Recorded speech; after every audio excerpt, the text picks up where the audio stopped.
Bonjour à tous mes chers Moonies et bienvenue dans le podcast Come on the Moon, le podcast d'entrepreneurs pour ceux qui souhaitent s'inspirer, s'informer, s'aligner au rythme de la Lune. Retrouvez chaque semaine un épisode différent puisque nous avons 5 types d'épisodes, les Moon Break, les Moon Talk, les Moon Cycle, les Moonpreneurs, les Moon Yoga.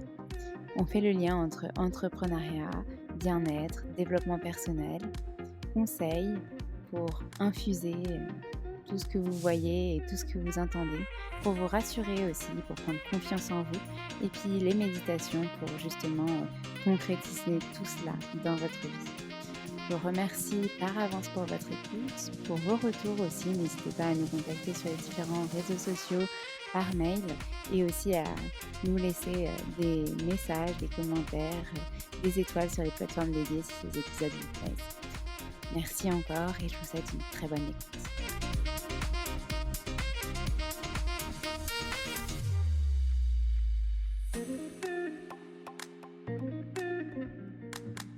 Hello mes Moonies, je suis ravie de retrouver Célia aujourd'hui, la cofondatrice de la marque WooMoon, qui est une plateforme qui vend des produits ésotériques, sororité en lien avec le cycle de la Lune. Donc vous savez à quel point ce sujet me tient à cœur.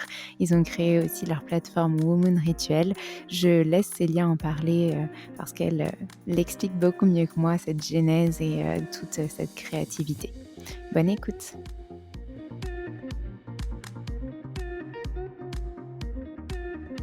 Cohésion d'équipe et un collectif qui est très fort et avec des valeurs fortes, notamment sur le travail, sur notre vision du travail, qui est une vision non hiérarchique, qui invite vraiment en fait à mettre en avant les talents et à faire en sorte que chaque personne soit à sa place dans sa zone de magie et qui est vraiment ce management horizontal en fait.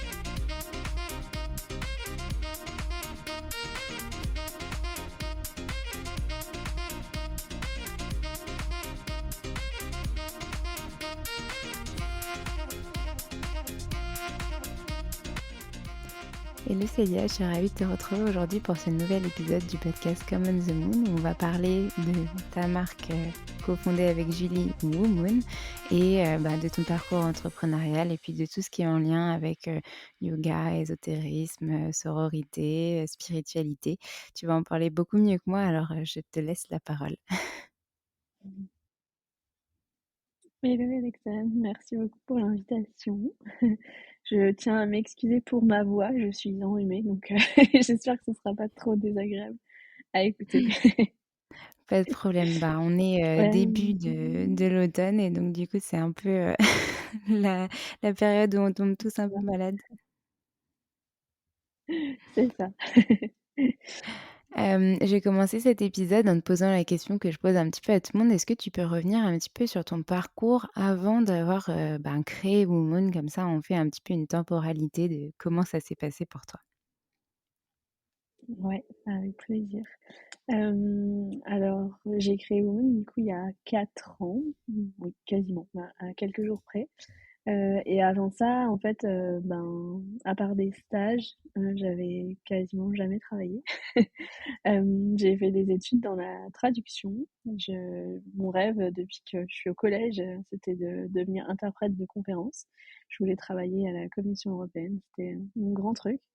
J'ai fait une licence en traduction interculturelle et un master aussi en communication interculturelle et traduction. Je me suis spécialisée un peu dans la communication, donc c'est ça qui m'a donné un peu les bases de tout ce secteur-là, mais mon cœur de métier, c'était vraiment la traduction. J'étais encore à Paris à cette époque-là et voilà, c'était vraiment mon rêve depuis un peu toujours. Jusqu'au jour où, en fait, je me suis rendu compte que bah, c'était pas vraiment fait pour moi. Donc là, j'étais en deuxième année de master, quasi. J'avais quasiment terminé mes études et du jour au lendemain, je me suis dit non, mais en fait, ça va pas du tout. C'est vraiment pas ça, c'est pas aligné. C'est pas ce que je veux faire. Et donc, j'avais pas de plan B. Donc là, c'était un peu panique à bord.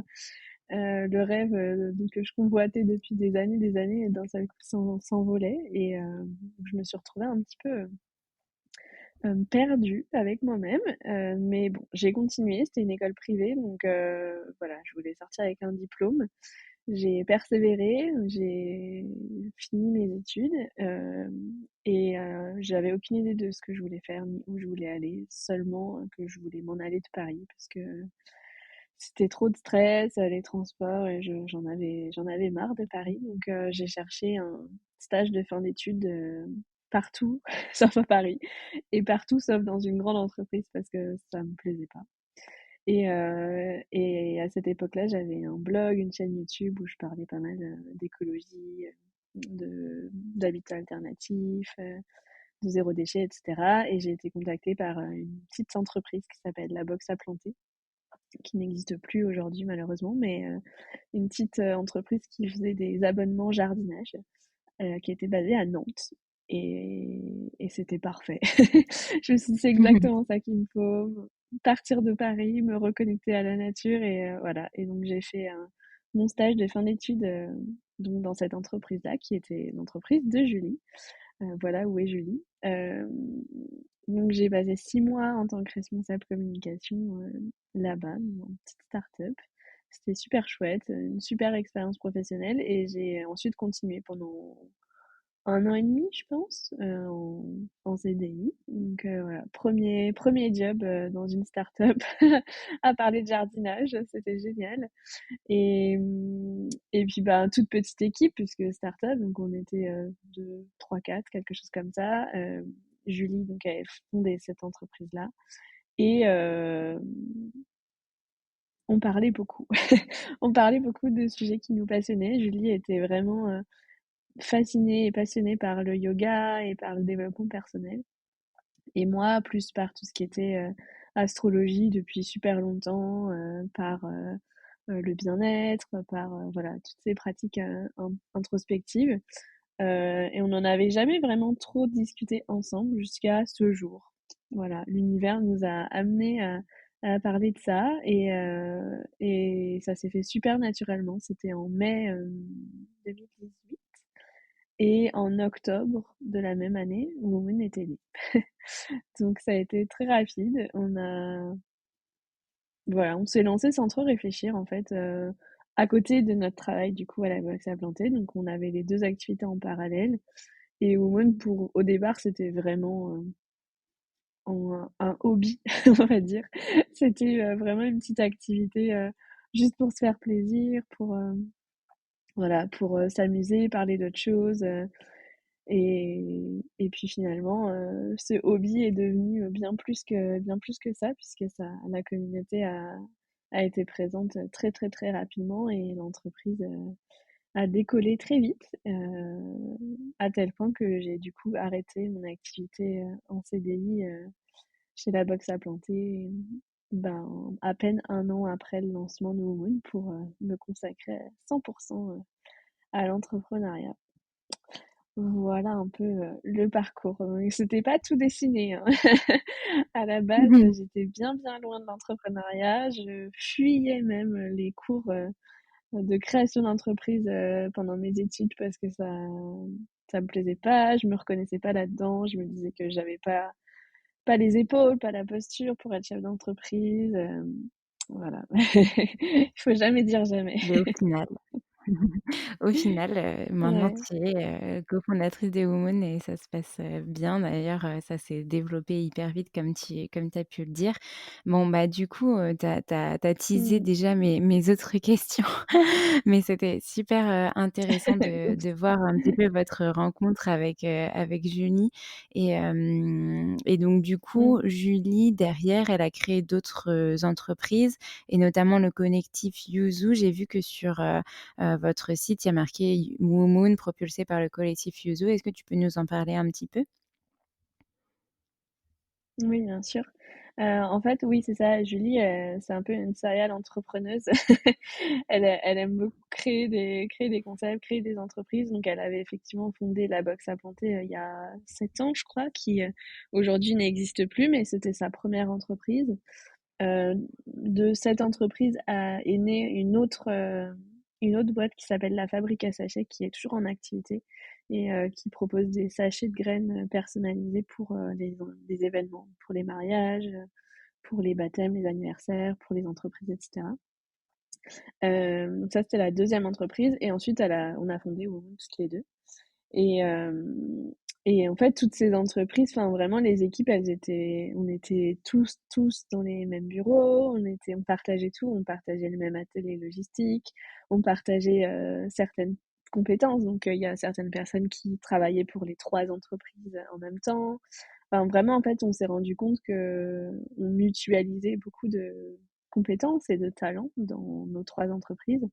Ce qui fait que on a fait le choix en fait de créer Yuzu, qui est en fait une holding qui regroupe aujourd'hui les deux entreprises, mais à l'époque les trois entreprises, et qui nous permettait en fait d'avoir justement ces talents qui étaient mutualisés pour les trois entreprises. Donc aujourd'hui, par exemple, on a Titouan qui est notre chargé de web et qui travaille pour la Fabrique à sachets et pour Moon.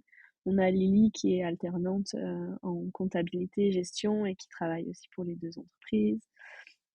Voilà, et donc ça, c'est pareil pour l'atelier logistique jusqu'il y a peu, on partageait tout notre atelier logistique, donc on avait la gestion du stock qui était au même endroit, toute la préparation des commandes aussi.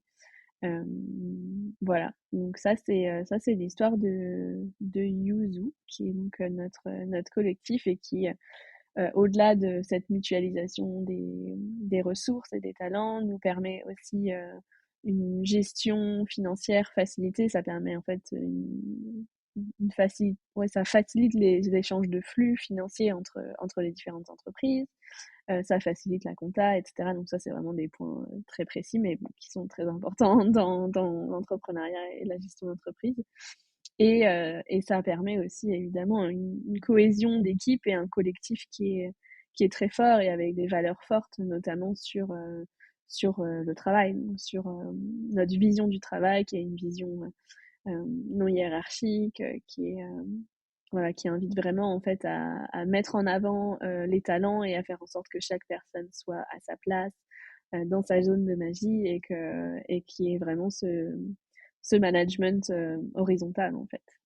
Voilà, pour résumer, on pourrait en parler beaucoup, mais l'idée c'est Non, mais ça. c'est super intéressant, cette notion de justement management horizontal et j'aime beaucoup comment tu, exprimes ça, mettre en avant les talents, que chacun soit à sa place, que chacun exprime sa Mmh. magie et ça, on retrouve du coup les mots, Womoon et puis, tout ce que Oui. vous avez envie d'inculquer au travers de la marque. Mais j'aime beaucoup, cette manière de voir les choses et de l'exprimer, parce que, ben, en fait, ça en dit long sur, justement comment ça se passe en interne, comment, les équipes, peuvent s'épanouir dans leur, domaine d'activité et aussi peut-être, évoluer, en apprenant de nouvelles choses. Parce qu'on sait très bien qu'entreprendre et être dans une start-up, c'est aussi être un petit peu touche à tout et cetera et donc du coup, Mmh. ben, voilà, j'ai l'impression en tout cas de l'extérieur que l'équipe, est contente. Et justement, je voulais revenir un tout petit peu plus en détail. Donc tu nous as expliqué la création de Womoon avec, Julie. Est-ce que tu peux nous en dire un peu plus sur donc vous étiez toutes les 2 intéressées, donc elle plutôt par développement personnel, yoga et cetera, toi plutôt par l'aspect Mmh. astrologie et comment en fait ça Mmh. a matché? Comment enfin vous en avez parlé, mais comment vous vous êtes dit: «Bon bah ça y est, on va créer une boîte où on va, ben faire, un oracle, un agenda, créer, donc par la suite, on en parlera après, mais les rituels, enfin voilà, comment vous vous êtes Mmh. dit: «On va créer une entreprise où on va regrouper en fait, ces passions communes»? Ouais, à la base, on n'avait vraiment pas une telle ambition. C'est-à-dire qu'on s'est pas dit, «Ah cool, on crée une entreprise et on va avoir ça comme produit et on va créer une plateforme de rituels et des événements». Non, c'était pas du tout ça, à la base vraiment, en fait, même au tout début, on voulait créer une box, spirituelle puisque, bah, on était dans la box jardinage donc c'était vraiment l'époque où le format abonnement et box marchait beaucoup, beaucoup. Donc on s'est dit: «Ah, on va créer une box spirituelle», ça n'existe pas en France. C'était pas mal développé dans les pays anglophones, aux États-Unis notamment, en Australie aussi beaucoup. il y avait beaucoup ces sujets-là avec la spiritualité, et cetera, qui se développaient très fortement, mais en France, pas trop. C'était encore un peu tabou tous ces sujets, c'était assez obscur, c'était vraiment, un peu l'ésotérisme, de l'ancien temps et donc il y avait pas vraiment d'entreprise qui, modernisaient tout ça, qui, rendaient ces sujets, en fait, accessibles, ludiques, modernes et cetera et donc nous, notre, postulat de départ, c'était vraiment ça. En fait, on a créé une entreprise, comme on l'imaginait et comme on aurait voulu la trouver à l'époque, vraiment d'imaginer des produits, en fait, que nous, on avait envie d'utiliser et qu'on trouvait pas sur le marché. C'est vraiment comme ça qu'on a débuté.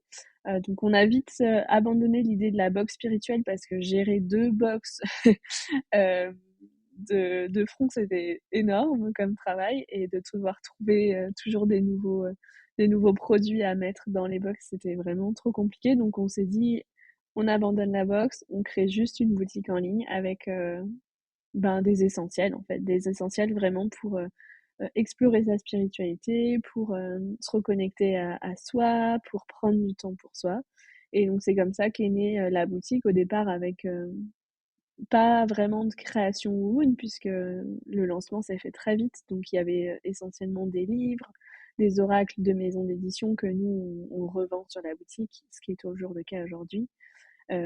Et pas mal, ouais, pas mal de produits de petites créatrices, en fait. On a toujours, travaillé avec des créatrices, françaises ou étrangères, mais en tout cas, des femmes essentiellement, qui partageaient, nos valeurs de, bah, voilà, de respect de l'environnement, d'éthique, de transparence, bienveillance, toutes ces valeurs que qu'on prône, au quotidien. C'était important pour nous de les avoir, dans tous les produits. Donc voilà, je sais pas si ça répond à ta question, mais ouais, la vision de départ, c'était pas: «On va créer un un géant de la spiritualité», mais plus: «Non, on va créer, voilà, un espace bienveillant avec des produits qui nous ressemblent et qui nous permettent de moderniser, en fait, la spiritualité et de rendre ça vraiment accessible au plus grand nombre» parce que, ben, c'est hyper intéressant et ça devrait pas faire peur. Ouais, ouais, bah, tu as complètement, répondu à ma question. Je prends des notes en même temps.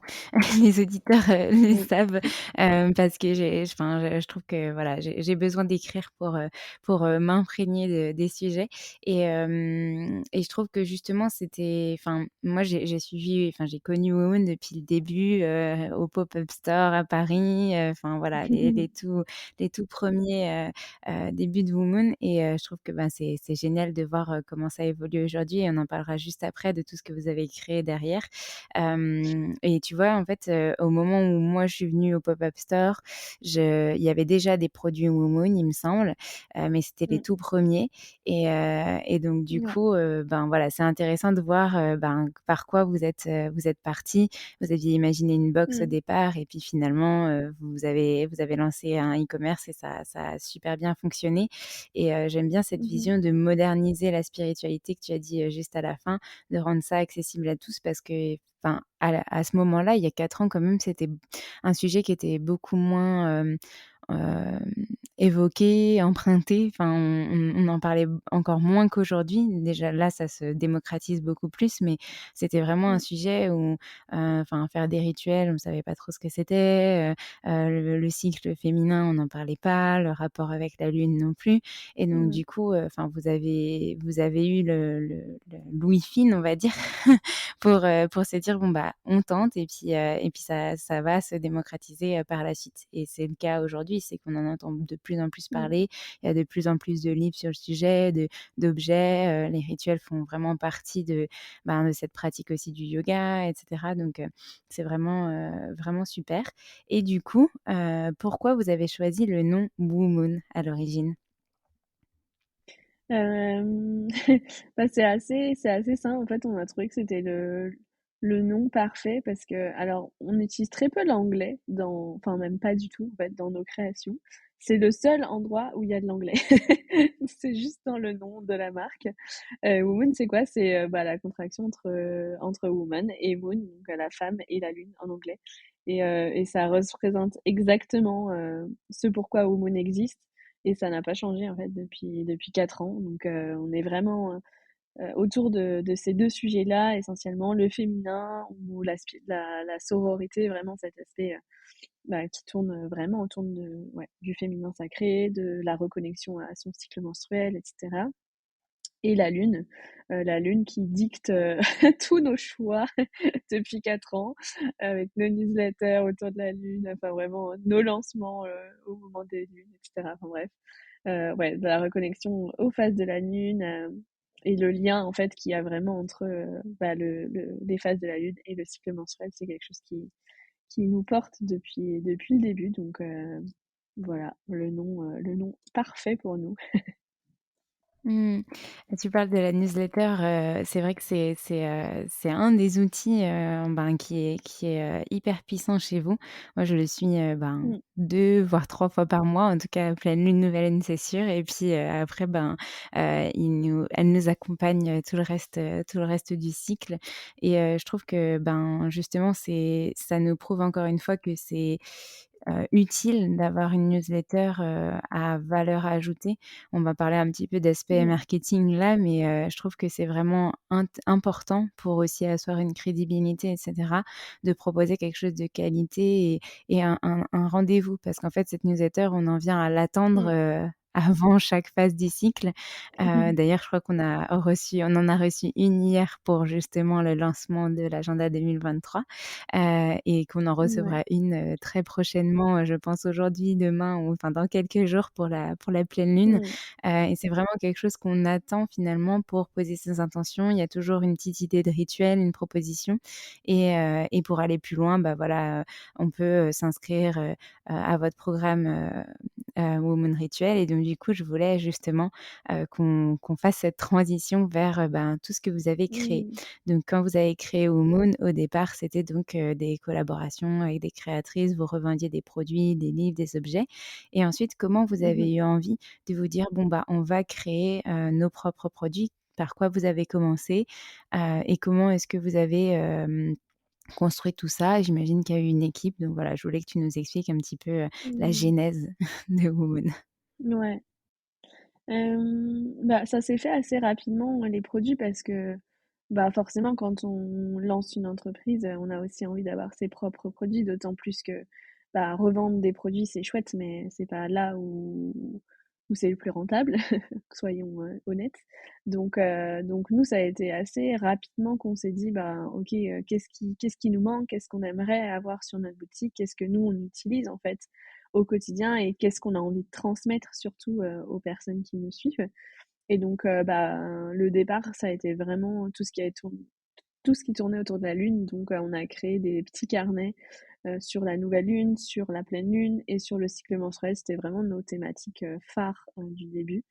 Donc ça, c'était des tout petits carnets que j'ai rédigés moi. En fait, la création de contenu, la création des produits, c'est essentiellement moi qui m'en occupe. Après, Julie, elle s'occupait plus de la partie, chiffrée, de la partie imprimeur, et cetera, de vraiment la production, et moi, j'étais plus sur la créa. Donc ça, c'était les tout premiers produits, les petits carnets Wowoon. Après, il y en a eu un quatrième sur l'astrologie et le féminin sacré, qui est un sujet aussi qu'on voulait approfondir. Donc il y avait ces 4 petits carnets et puis très vite m'est venue, l'envie de créer un oracle. Je pense que ça commençait tout doucement à démocratiser un petit peu les jeux de cartes, mais ça a été vraiment une évidence pour moi de créer un oracle Wowoon. C'était, le premier produit vraiment, phare et emblématique de la marque, et qui l'est toujours. Donc c'est l'oracle du féminin sacré Wowoon, qui existe depuis 2019 du coup.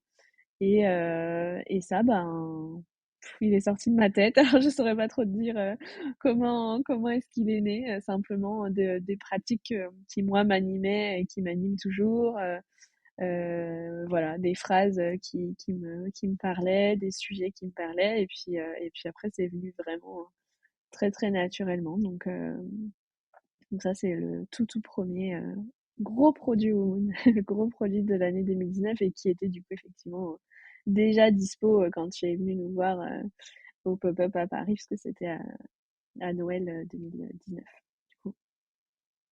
Ouais, je me souviens très bien et d'ailleurs Hem, cet oracle du coup, il a connu des, des «refontes» entre guillemets, enfin vous l'avez, chaque année, enfin peut-être pas chaque année, mais il y a eu plusieurs versions de cet oracle, qui sont oui. sorties.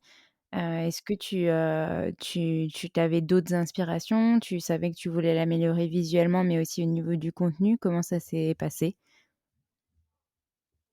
Au niveau du contenu, il y a pas eu trop d'améliorations.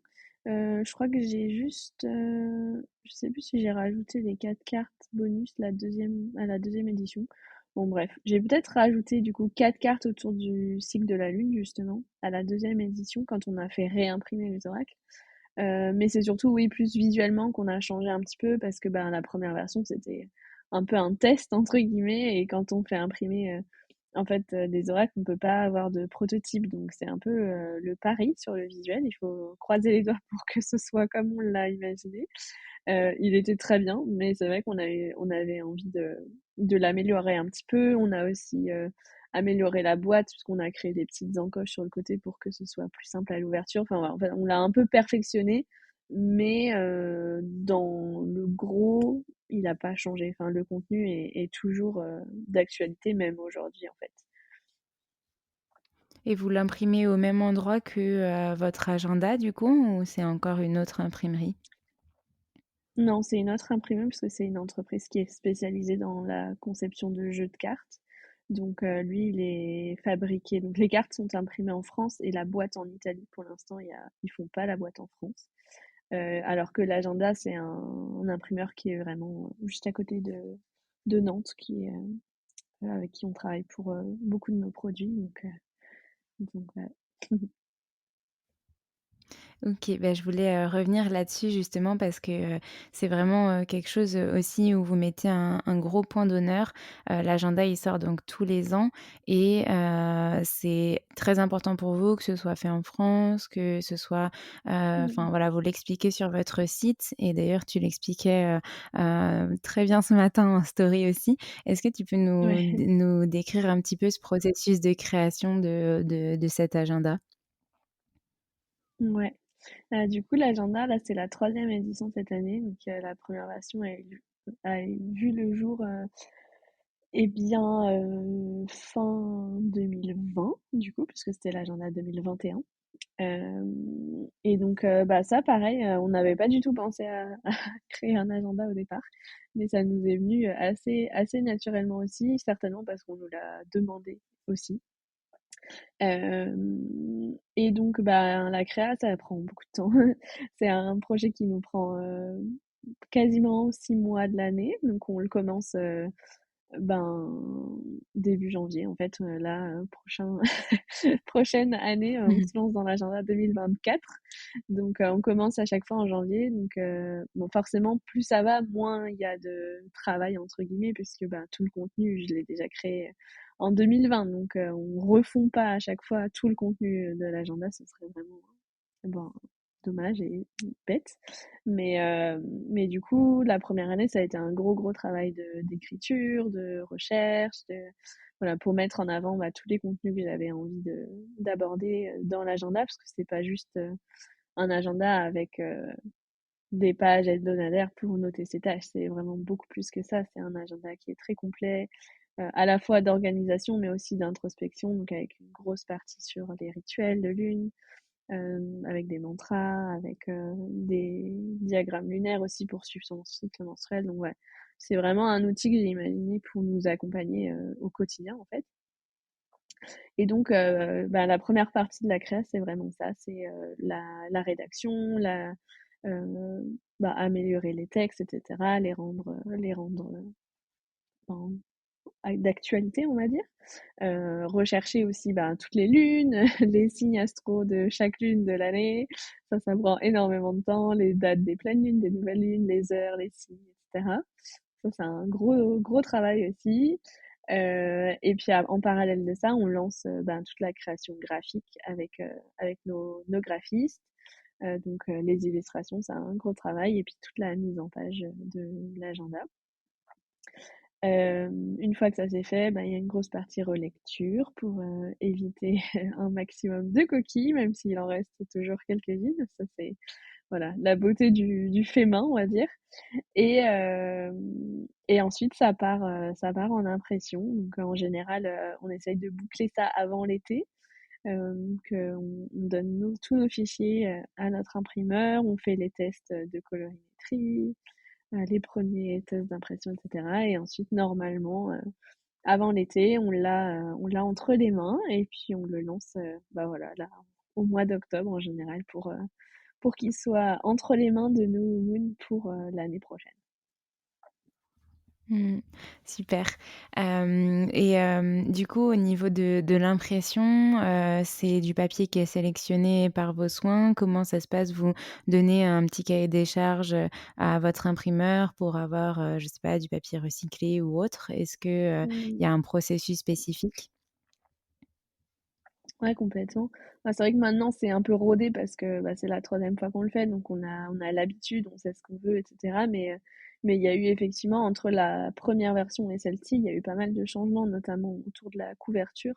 La première année, c'était une couverture souple parce qu'on avait envie que ce soit un agenda léger, qu'on puisse transporter un petit peu partout et cetera.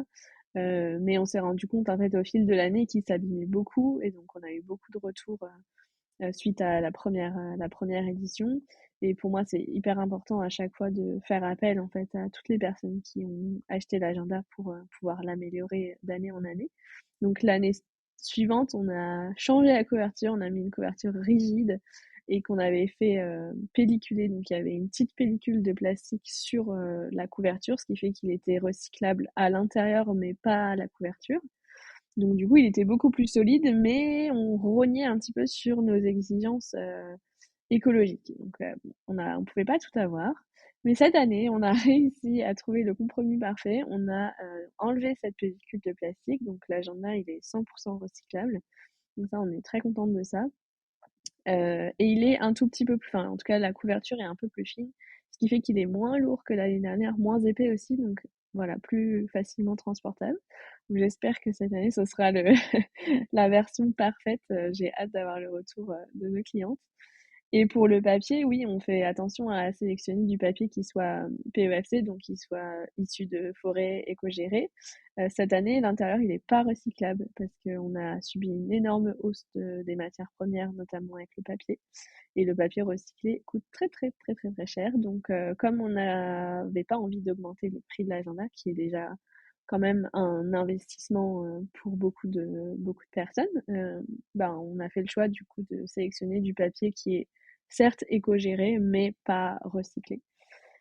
Voilà, on fait, en fait, c'est vraiment à chaque fois trouver le juste équilibre entre nos convictions, nos valeurs, ce qu'on veut vraiment, et bah, la réalité du marché et des coûts. Euh, voilà. OK. Non, c'est super, super intéressant et on parle à nouveau de, justement, équilibre, trouver Mm, un équilibre entre vous, votre «rentabilité» entre guillemets et ben, respecter les demandes de vos woumoun, et puis, vos valeurs, votre éthique donc super. En tout cas, je suis sûre que, enfin, l'agenda de cette année sera génial mhm, et vous avez déjà eu des super retours donc il y a pas mm, de problème, enfin, de soucis à se faire là-dessus. Je voulais aussi, voir un peu avec toi, est-ce que tu peux expliquer à nos auditeurs parce qu'on parle souvent dans ce podcast de cycle lunaire et cetera en lien avec l'entrepreneuriat, mais là donc vous, vous êtes spécialisé aussi sur, ben, le cycle féminin. Est-ce que tu peux nous expliquer très mm. rapidement, hein, sans nous donner tous les contenus de l'agenda, et de tout ce que vous créez, comment est-ce qu'on peut, suivre son cycle en fait en fonction de la lune? Ouais, complètement. Bah, je pense que la première chose à faire avant d'essayer de suivre son cycle en fonction de la lune, c'est déjà de suivre son cycle tout court. C'est déjà une très belle étape de reconnexion à soi. Et donc pour ça, en fait, on a créé un outil qui s'appelle le diagramme lunaire ou cadran lunaire et qui est en fait une roue avec les jours du mois. Donc il y a effectivement les phases de la lune autour, mais la première chose déjà à faire sans forcément tenir compte de la lune, c'est de noter tous les jours comment est-ce qu'on se sent. Donc, il y a des cases en fait quotidiennes où on peut noter voilà, quel est mon mood du jour, est-ce que je suis fatiguée ou pas, quelle est l'émotion qui prédomine dans ma journée, est-ce que j'ai des douleurs, est-ce que j'ai voilà, des choses en fait que je note, que j'ai remarquées sur moi aujourd'hui, que ce soit émotionnellement, physiquement, mentalement, peu importe.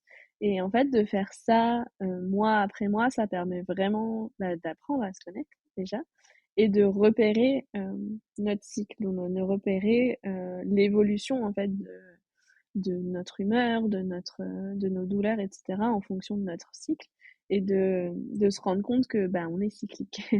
Ça, tout le monde n'est pas au courant de ça. En tout cas, moi, il y a quelques années, je savais pas que j'avais pas conscience en fait que tous mes symptômes revenaient à chaque fois au même moment. Et donc de prendre conscience de ça déjà, c'est énorme et ça permet de mieux se connaître et surtout de s'écouter et de se respecter dans cette cyclicité. Et après, on peut effectivement aller plus loin et essayer euh, de respecter ce cycle dans notre travail, dans notre vie de tous les jours, donc de prendre un peu plus de temps pour nous quand on a notre SPM, par exemple, donc juste avant les règles, ou pendant les règles si on se sent très fatigué.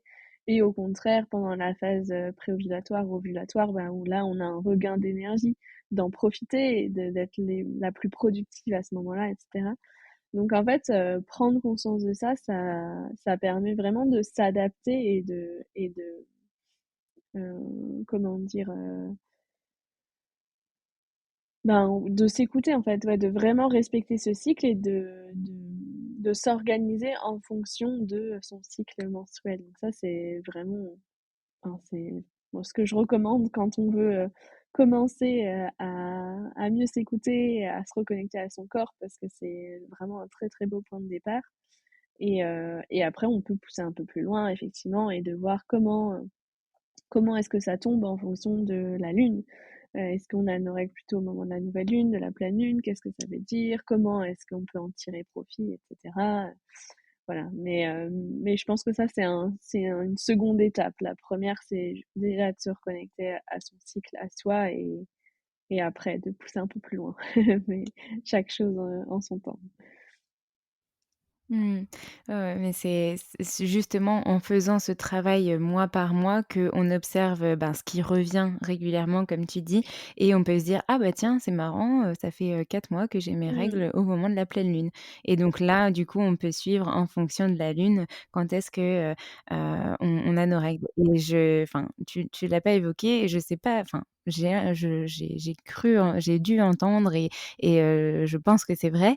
Avant, les femmes, quand elles suivaient leur cycle, en fait, elles avaient Mmh. toutes, leurs règles au même moment et souvent, c'était dans des phases pleine lune ou nouvelle lune et elles se regroupaient, en fait, dans, ben, un endroit. Les hommes les laissaient, tranquilles, on va dire et elles pouvaient faire des rituels pour célébrer justement, le fait que leur cycle arrivait en même temps et puis, enfin, voilà, se recueillir, et être ensemble surtout, voilà. Et donc du coup, c'est aussi de là Mmh. qu'on disait qu'on pouvait suivre nos cycles en fonction de la lune, naturellement, ce qui est moins le cas aujourd'hui, mais on revient à justement le fait de vouloir revenir, aux choses naturelles, aux choses, plus simples et à suivre naturellement nos cycles sans utiliser forcément une application ou, enfin voilà, comme il y a beaucoup de choses Mmh. qui sont dans le monde moderne avec, les contraceptions et cetera, revenir à cet aspect naturel et je pense que les femmes ont besoin de ça et que justement vos outils les y accompagnent, pleinement. Mmh. Oui, c'est tout à fait ça. En fait, bah, c'était vraiment il y a très longtemps, on pouvait se rendre compte de ça et notamment parce qu'on était beaucoup moins effectivement dans la technologie et dans quelque chose d'artificiel. Donc normalement, les femmes, enfin, c'est vraiment des généralités et ce qu'on entend, mais les femmes avaient leurs règles au moment de la nouvelle lune, donc au moment où le ciel était complètement noir, heu et hem et elles se regroupaient effectivement dans ce qu'on appelle des tentes rouges. Donc il y en a encore aujourd'hui, c'est vraiment des endroits, heu, sécurisants en fait pour les femmes, qui se retrouvaient, dans leur village pour, bah, accueillir leurs règles, pour faire des rituels, heu et partagé surtout entre générations. Donc il y avait les jeunes filles qui avaient leurs règles pour la première fois, qui allaient les avoir, qui étaient avec les femmes, heu, les mamans qui avaient leurs règles et avec les, femmes plus âgées, plus sages qui, étaient en ménopause et qui ne les avaient plus et ça permettait vraiment cette transmission, en fait, entre femmes autour de ce sujet-là et c'était un des moments de, voilà, de communion et d'introspection, voilà, bah, ouais, uniquement entre femmes pendant les règles. Mmh. Mmh. Et justement, ça me fait penser à ça. Du coup, est-ce que, dans votre communauté, dans vos Wumun, vous avez des femmes qui, sont déjà ménopausées, qui aussi, ben, voilà, utilisent vos contenus parce que, ben, elles ont envie de se relier comme ces mères, ces grand-mères qui accompagnaient les Mmh. plus jeunes, dans leur cycle? Bien sûr, ouais, on a vraiment des femmes de tout âge, de tout horizon et c'est vraiment ça qui fait la beauté de Wood, c'est que c'est un endroit qui est complètement inclusif où, tout le monde peut venir d'ailleurs qu'on soit homme ou femme ou qu'on se considère ni comme l'un ni comme l'autre, peu importe, hein, c'est vraiment un endroit qui est ouvert à tout le monde, à partir du moment où c'est dans un espace, bienveillant. Nous, c'est tout ce qui nous importe mais oui, bien sûr, il y a des femmes qui sont ménopausées, des femmes qui n'ont pas leurs règles, qui n'ont plus d'utérus, qui n'ont pas de cycle, les femmes enceintes aussi qui n'ont plus de cycle pendant un temps, ou les femmes allaitantes. Mais c'est pas parce qu'on ne saigne pas qu'on n'a pas de cycle en fait, ou qu'on ne saigne plus qu'on n'a pas de cycle.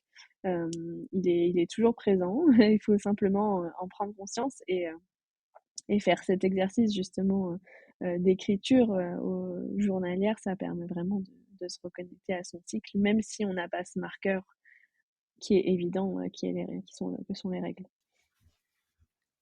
Oui, je pense que c'est vraiment important de le rappeler parce que du coup, ben, il y a toutes ces causes que tu viens de donner, notamment la contraception, notamment si, on Mmh, a, plus d'utérus ou quoi que ce soit, on a quand même un cycle, qui est présent.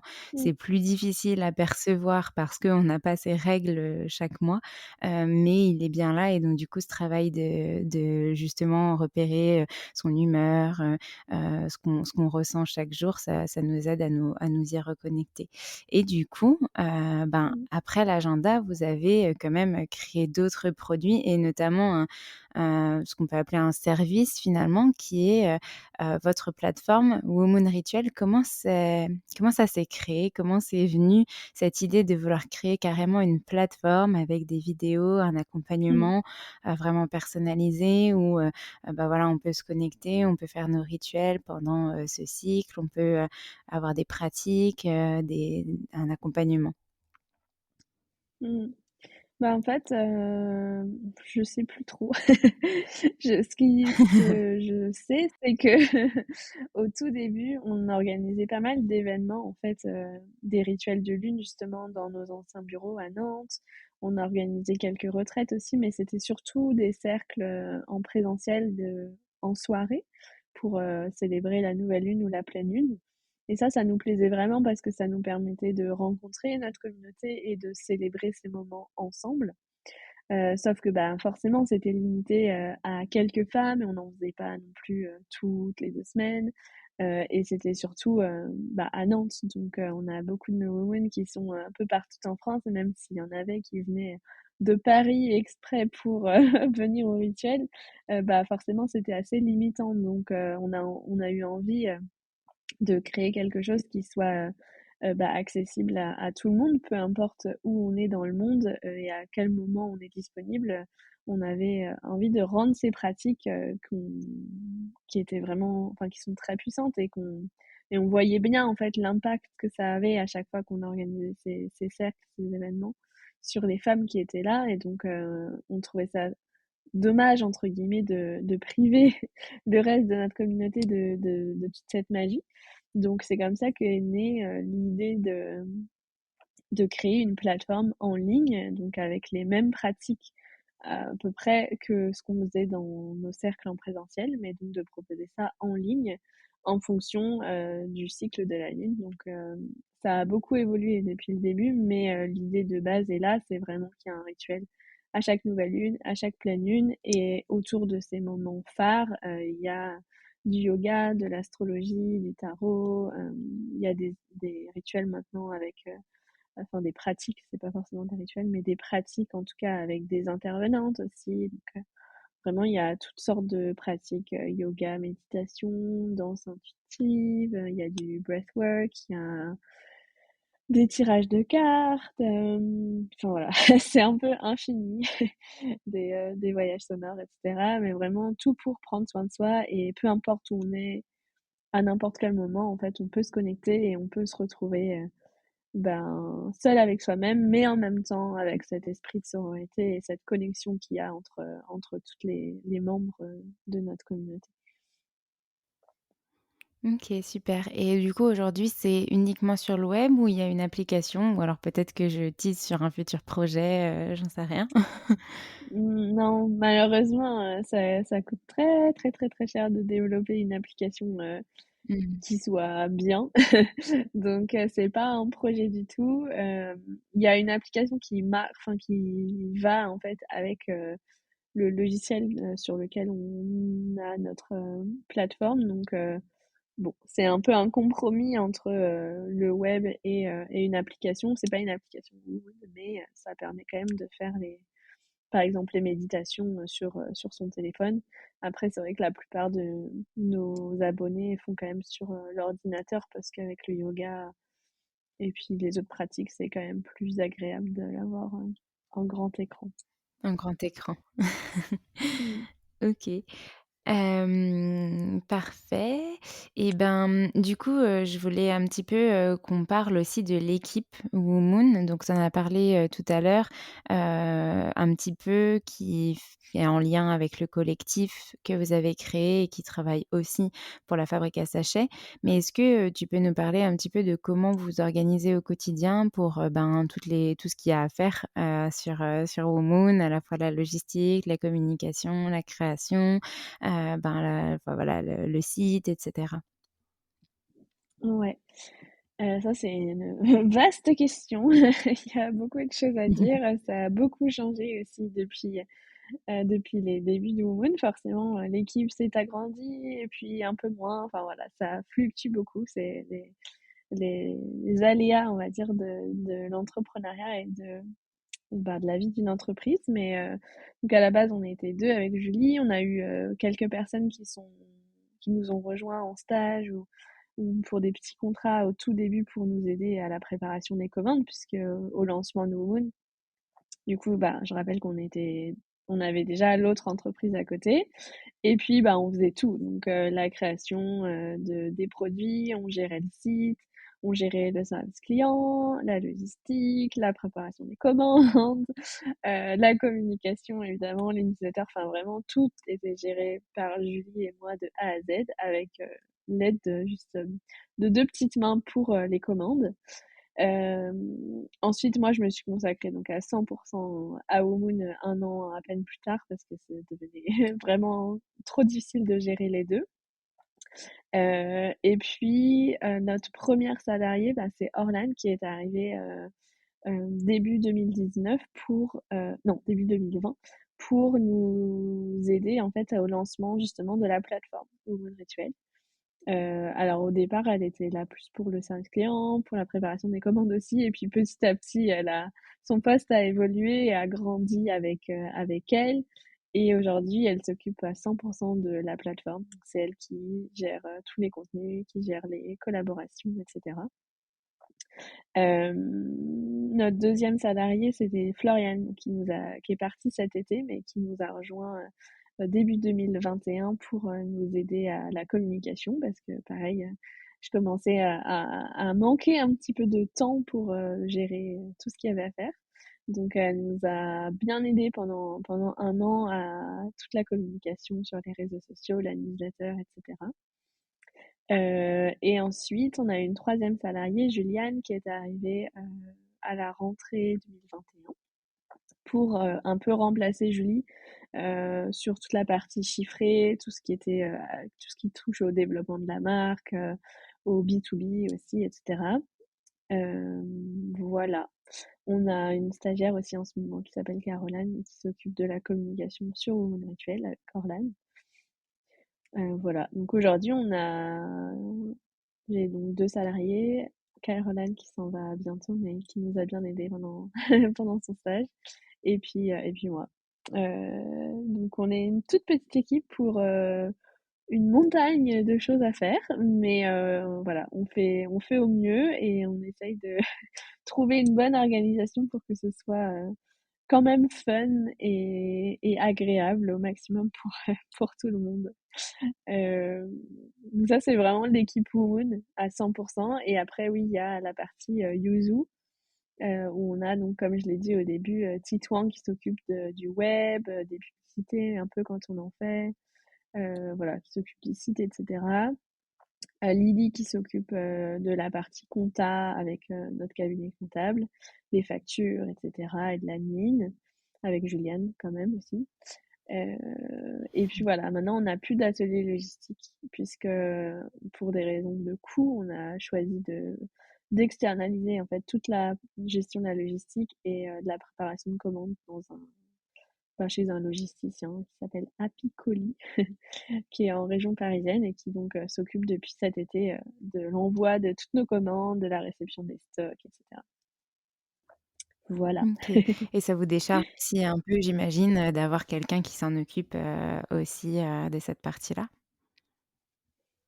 Ben, pas tellement. Au final, c'est un peu l'inverse qu'avant. On avait donc un atelier logistique chez Yuzu, donc c'était super pratique. Les filles, elles avaient tout le stock. Enfin, c'était juste à côté de nos bureaux, tu vois. Donc, ça nous permettait d'aller au contact des produits, d'aller voir les filles. S'il y avait un petit bug dans les commandes, de rectifier en envoyant juste un petit texto ou d'ajouter un petit mot dans les commandes pour voilà, pour une personne qu'on a envie de remercier. Enfin, c'était assez pratique quand même d'avoir cet atelier logistique en interne, aussi parce que du coup, on avait Camille qui s'occupait de la gestion des stocks, elle recommandait tous les produits, etc. Donc, d'avoir externalisé, oui, en un sens, ça nous aide beaucoup parce que on sait que bah voilà, c'est géré par un professionnel, mais toute la logistique, on a dû du coup la récupérer en interne et on a perdu un peu en flexibilité et en communication par rapport à avant. Mais, euh, mais bon, on s'y retrouve en termes de coûts et c'était une décision importante à prendre pour nous cet été. OK. Très bien. Bah, du coup, on a fait le tour sur, l'organisation au quotidien, mais effectivement, on se rend bien compte que, quand on entreprend et qu'on est une petite start-up, ben, forcément, on a beaucoup de choses à faire et que du coup, ben, on est une petite équipe Mhm. mais justement, ça renforce aussi, j'imagine, cet esprit, de cohésion, de s'entraider et cetera. Et puis, ben, ça permet aussi de, ben, vous aussi personnaliser, ben, l'accompagnement parce que, bah, sur les réseaux sociaux, on te connaît toi, mais on connaît aussi, les autres membres de l'équipe, donc on sait, à qui on s'adresse et cetera. Donc c'est quand même, plus sympa, Mhm. plus personnalisé et enfin voilà, j'imagine que les Womoons sont enfin aussi, réceptives aussi pour ça parce que, ben, on a besoin depuis notamment les confinements de voir, ben, à qui on s'adresse, à qui on achète des produits ou des services et cetera. Mhm. J'avais une autre question pour toi par rapport à justement l'entrepreneuriat. Est-ce que donc c'est une question que je pose, assez régulièrement dans les épisodes quand j'interviewe un entrepreneur. Est-ce que tu aurais, quelques conseils que tu pourrais mettre en lien, avec, ben, voilà, les valeurs de Womoon et ce que vous faites, vous, au quotidien, à donner à nos auditeurs pour entreprendre? Donc potentiellement des auditeurs qui aimeraient se lancer, mais qui rencontrent des freins ou Mhm. qui, ben, voilà, ont des peurs et cetera. Complètement. Ben, déjà, c'est normal d'avoir peur. Si on a peur, c'est qu'on est sur le bon chemin. Donc, moi, mon conseil que je donne, à toutes les entrepreneurs, et entrepreneuses, en herbe, c'est de se lancer, de vraiment pas avoir peur, d'y aller. Si on sent qu'au fond de nous, ça vibre et qu'on est passionné par notre sujet, qu'on sent que c'est vraiment quelque chose qui est important pour nous et qui est juste pour nous, ça va marcher. Et il faut vraiment s'écouter, il faut pas attendre que tout soit parfait et qu'on soit absolument prêt. prête parce qu'on n'est jamais à 100% prêt ou prête et c'est jamais à 100% parfait. Donc nous, on dit toujours mieux vaut fait que parfait. Donc il faut y aller, il faut se lancer, il faut pas hésiter à tester. Toujours nous, ce qu'on fait quand on lance par exemple un nouveau produit ou quelque chose qu'on n'a jamais testé auparavant, forcément, on va pas imprimer ou faire produire le produit en 10 000 exemplaires si on n'a jamais testé le truc. Non, au contraire, on fait une petite quantité au départ, on voit comment ça prend, comment est-ce que la communauté réagit et si ça marche bien, OK, on se lance ou alors on réajuste et c'est ce qu'on a fait à chaque fois avec, l'agenda, par exemple. On a lancé une première édition en le co-créant avec, la communauté et l'année suivante, on l'a amélioré et l'année suivante, on l'a amélioré et donc voilà, pas avoir peur de se lancer, de faire des tests et de réajuster, tout simplement. Enfin, toujours se dire que qu'il y a plus grave dans la vie et que tout enfin, rien n'est figé, en fait. On peut toujours évoluer, on peut toujours changer, revenir en arrière, arrêter si finalement, OK, c'est pas du tout pour moi, mais voilà, si on sent que il y a quelque chose, qu'il y a une petite flamme qui vibre et qui nous rend joyeux, en fait, c'est vraiment ça pour moi. S'il y a pas de joie, ça sert à rien, faut pas y aller. Mais si on y croit, si on sent que ben, ça nous fait plaisir, ben go, il faut y aller. Mmh. Ouais, c'est vrai que on a régulièrement pas ce conseil, tourné de cette manière-là, mais d'oser effectivement se lancer parce que, ben, pour pas aussi créer de regrets. Mais j'aime bien le fait que Mmh. tu parles de, c'est normal d'avoir peur, c'est normal, enfin l'humain est fait comme ça en fait, on a besoin de sa routine, de sa zone de confort et cetera. Et si on entreprend et si on est fait pour entreprendre, c'est aussi parce qu'on a, cette fibre, de du risque, cette fibre de d'avoir envie de lancer des choses. Donc je vais reprendre ce que tu as dit au tout début, c'est normal d'avoir peur et si on a peur, c'est qu'on est sur le bon chemin. J'aime beaucoup ce que tu, Ouais. as transposé dans l'entrepreneuriat. Est-ce que tu aurais un autre, conseil, pour ceux qui souhaitent entreprendre? Bah, je voulais juste revenir sur, une phrase que tu as dite. Tu as dit, Mmh. si on entreprend, c'est qu'on a la fibre d'entreprendre ou c'est que et je suis pas sûre, tu vois, bah, par exemple, dans mon expérience, dans mon cas, comme je te l'ai dit au tout début, je détestais ça. Enfin, depuis toujours, je me suis dit: «Non mais Ouais. moi, jamais je créerai d'entreprise, c'est pas fait pour moi, j'ai pas la posture, j'ai pas la personnalité pour entreprendre» et ce qui est au final faux. Donc je pense que, il faut pas non plus se freiner à se dire, «Oh non, je suis trop timide. Ah, j'y arriverai pas. Ah, j'ai pas les compétences». Je pense que quiconque a envie d'entreprendre peut entreprendre. Qui veut, peut. On peut tout faire, on peut tout Mmh. apprendre. Ça demandera de la volonté, ça demande du temps, ça demande de l'investissement, ça c'est certain, et beaucoup de travail. Mais si on veut, on peut. Donc voilà, Mmh. mon autre conseil, c'est de vraiment croire en soi et de suivre son intuition, de suivre ce petit truc qu'il y a à l'intérieur de nous, cette petite flamme qui est là et qui demande juste à grandir. Mmh. Ouais, ouais, je suis complètement d'accord avec toi. Effectivement, sur le fait d'avoir la fibre, toi, tu le savais pas, peut-être que tu avais cette fibre à entreprendre. Tu pensais Ouais, que non peut-être. parce que, ben, voilà, tu te mettais peut-être des freins, des peurs comme tu disais, et tu Mmh. te connaissais peut-être pas assez à ce moment-là et cetera et puis aujourd'hui, ben, en fait, j'imagine que tu te vois pas du tout, revenir en étant salarié ou autre et que tu es enfin voilà, malgré les aléas de l'entrepreneuriat, tu es quand même épanoui dans ce que tu fais et tu adores, ce que tu as créé donc Mmh. je dirais qu'en fait, cette fibre, on n'est pas forcément au courant qu'on l'a. On a ses peurs et cetera plus ou moins présentes en tant que futur entrepreneur ou déjà entrepreneur selon les personnes, selon son caractère et tout. Mais que finalement, bah, une fois qu'on s'est lancé, comme tu l'as expliqué, bah, en fait, on a Mmh. osé et on peut tester et on peut aussi réajuster et comme tu l'as bien dit, rien n'est figé et on pourra, voilà, toujours, expérimenter. Mmh. Exactement. Et du coup, est-ce que tu aurais un 3e petit conseil pour nos auditeurs? S'il y a d'autres choses qui te marquent vraiment dans le fait d'entreprendre et qui, enfin, tu aurais aimé avoir ces conseils-là quand, toi, tu t'es lancé et que justement, ben, tu y allais un petit peu, à l'aveugle?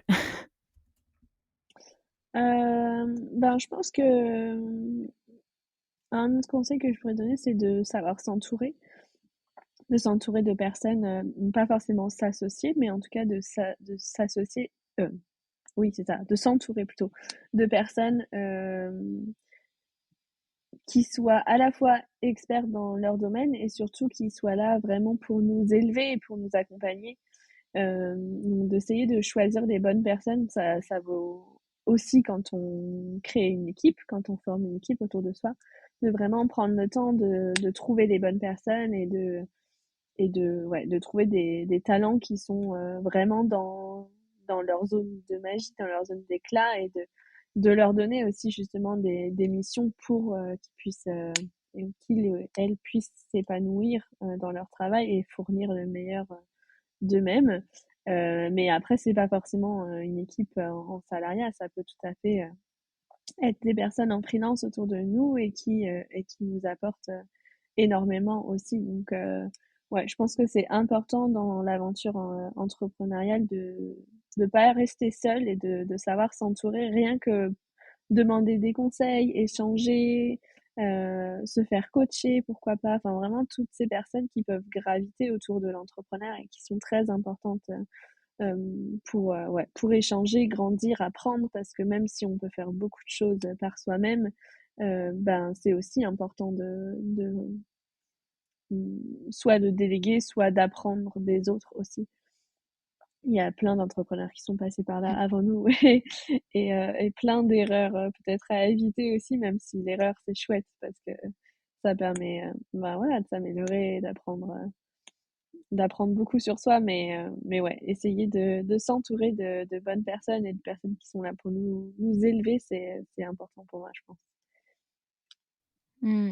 Ouais, je suis complètement d'accord. À la fois donc s'entourer dans le domaine professionnel pour, monter son équipe ou avoir des conseils et cetera et aussi dans le domaine personnel parce que, ben, on a besoin aussi de pas enfin voilà, de pas être seul, au moment où on a des coups de mou, où on a, ben, Mmh. des moments qui fonctionnent moins bien dans notre entreprise et cetera. Les 2 sont hyper, hyper importants, ça c'est clair.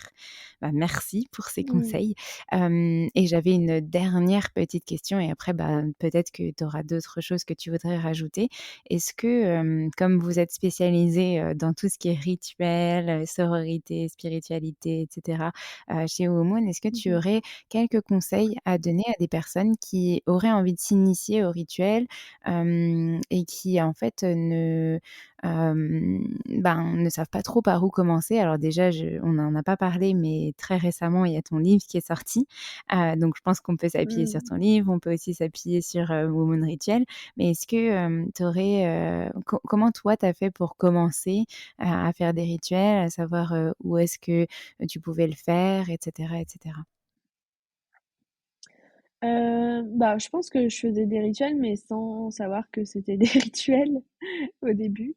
Mmh. C'est-à-dire que, ben, je prenais du temps pour moi, bah, quand j'en avais besoin. Enfin, vraiment, je faisais une petite session de méditation, un peu d'écriture parce que j'aime beaucoup écrire, et puis, ben, plus je m'intéressais aussi à l'astrologie, plus forcément, ben, j'étais, intéressée par tout ça et je me suis intéressée beaucoup au cycle de la lune et cetera et à force, en fait, de recherche, de lecture et cetera, je me suis rendu compte que, on pouvait s'appuyer, en fait, sur les énergies lunaires pour créer, des pratiques qui soient en lien avec ça et pour, approfondir certains sujets en fonction des signes astrologiques et donc, bah, j'ai commencé à faire moi, mes petites pratiques dans mon coin, à chaque nouvelle lune, chaque pleine lune et après j'ai eu envie bah, de transmettre ça et c'est devenu vraiment, bah, un peu le truc phare de Wumoon. Les rituels, c'est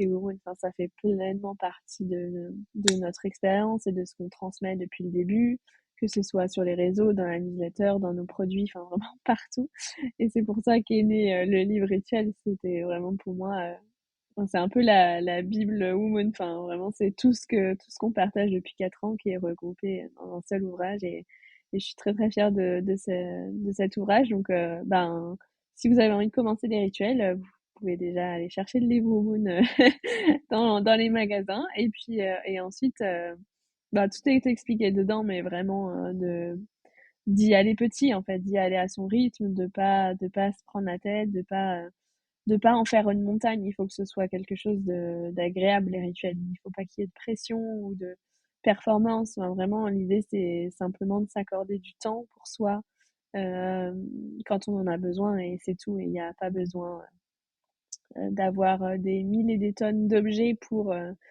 faire un rituel. Un papier, un crayon, ça suffit et si on a besoin d'être accompagné, ce qui est souvent le cas et ce qui a été beaucoup mon cas, et bien, justement, soit un livre, c'est super intéressant, soit une plateforme pour, pratiquer, avec d'autres femmes, enfin voilà, il y a plein de solutions après pour être entouré et pour, pratiquer avec d'autres personnes ou en tout cas en étant guidé. Mais, il y a pas besoin de grand chose de plus. Juste, Mmh. pardon, juste soi-même, un endroit, au calme et un papier, un crayon et c'est parti. Mmh mh. Ouais, je suis complètement d'accord avec toi, de démystifier ce fait que les rituels doivent toujours être accompagnés de cristaux, de beaucoup d'objets qui pourraient peut-être, Mmh. ne pas être à la portée de tous et cetera. En fait, on fait des rituels sans même s'en rendre compte, ne serait-ce qu'en allant se promener, en comme tu dis, en prenant juste 5 minutes pour se poser sur son canapé et méditer, peut-être, en prenant une Mmh. feuille et un stylo et en écrivant juste nos ressentis. Et ça déjà, ça participe déjà à des rituels, à exprimer ce qu'on a envie d'exprimer, de faire sortir et cetera. Donc vraiment, si on a, une conclusion déjà, s'accompagner peut-être avec le livre qui est hyper bien fait. Moi, j'ai commencé à le lire et justement ça Mmh. démystifie un petit peu le fait de, trouver absolument un rituel qui est approprié à cette pleine lune ou cette nouvelle lune. Vous ouvrez le livre à n'importe quelle page et vous pouvez, par exemple, faire le Mmh. rituel, et poser votre intention dessus. Et aussi, sachez que vous ritualisez aussi. L'humain a besoin, de ses routines, de ses rituels quotidiens et c'est ce qui va vous faire du bien qui Mmh. participera à réaliser votre propre rituel et peut-être à en créer des nouveaux. Merci en tout cas, Célia pour tout ce que tu nous as partagé. Est-ce que tu aurais un dernier petit message? J'aime bien poser cette question à nous faire passer, peut-être une citation que tu aimes, peut-être, remercier des gens, je parle aussi parfois de dédicaces ou voilà, enfin un dernier message à faire passer Mmh. à nos éditeurs, pour, clôturer notre épisode. J'aime bien l'idée de dédicace, peut-être parce que je suis en plein, tournée de dédicace, Oui. ça fait un peu énorme, mais mais en tout cas, en pleine dédicace du livre rituel, mais j'aime bien et si j'avais une dédicace à faire aujourd'hui, je pense que ce serait, j'hésite, mais bon allez, 2 dédicaces. Une dédicace à l'équipe Oumoun et à toutes les personnes qui ont travaillé dur, en fait, pour que ce projet, voie le jour et grandisse et se développe parce que c'est une aventure, certes, c'est moi qui suis, visible la plupart du temps sur les réseaux et qui incarne la marque, mais je suis loin d'être la seule à avoir, travaillé sur ce projet donc dédicace à l'équipe Oumoun et dédicace à les communautés parce que c'est le socle de notre entreprise, et pour moi, la communauté Womoon, je la porte dans mon cœur et quand Womoon, si Womoon n'est plus là un jour, la communauté pour moi, elle sera toujours là et c'est vraiment, elle est très, très précieuse pour moi d'échanger, au quotidien avec mes Womoon. Ça me porte et c'est pour ça que je fais Womoon, que j'ai créé Womoon et que je continue donc voilà, les Womoon, c'est toutes mes sœurs, quoi. Mes sœurs et mes frères, il y en a quelques-uns aussi, mais voilà, mes sorcières. J'aime bien parce que du coup, moi, je te vois et je vois de l'émotion dans tes yeux, dans ton visage Ouais. et je trouve ça vraiment magique. Merci beaucoup, pour tes partages, merci pour ta confiance et pour ton temps parce que ça fait déjà plus d'une heure qu'on parle, Oui. et puis je te dis, à très bientôt. Oui, à bientôt, Alexandre. Merci à tous.